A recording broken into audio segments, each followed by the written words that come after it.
Comment écrire des nombres en notation scientifique?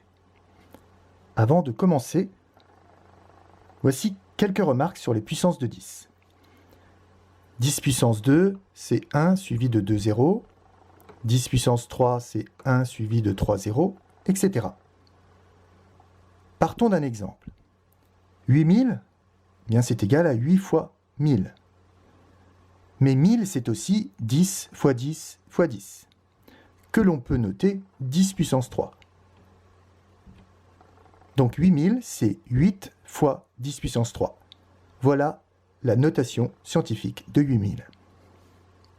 Écrire un nombre en notation scientifique, c'est l'écrire sous la forme d'un nombre compris entre 1 et 10. Alors ça peut valoir 1, mais il faut que ce soit en dessous de 10.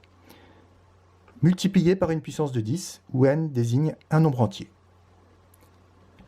Voyons d'autres exemples. 900 milliards, c'est 9 fois 100 milliards.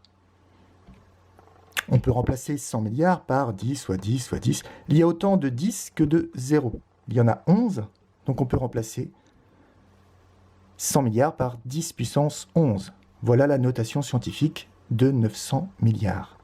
Évidemment, on ne va pas écrire tout ça, c'est trop compliqué. On va plutôt commencer par écrire le nombre 9, s'assurer qu'il est bien entre 1 et 10.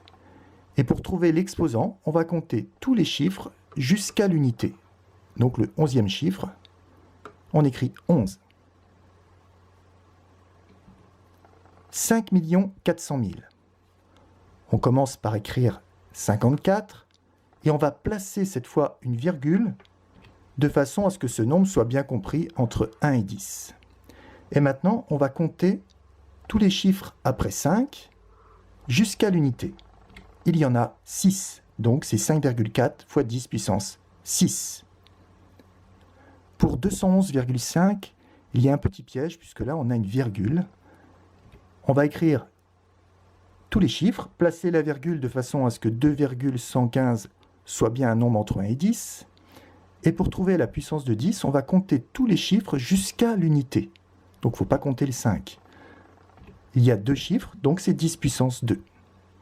Effectivement, si on multiplie ce nombre-là par 10 deux fois, on trouve bien le nombre de départ.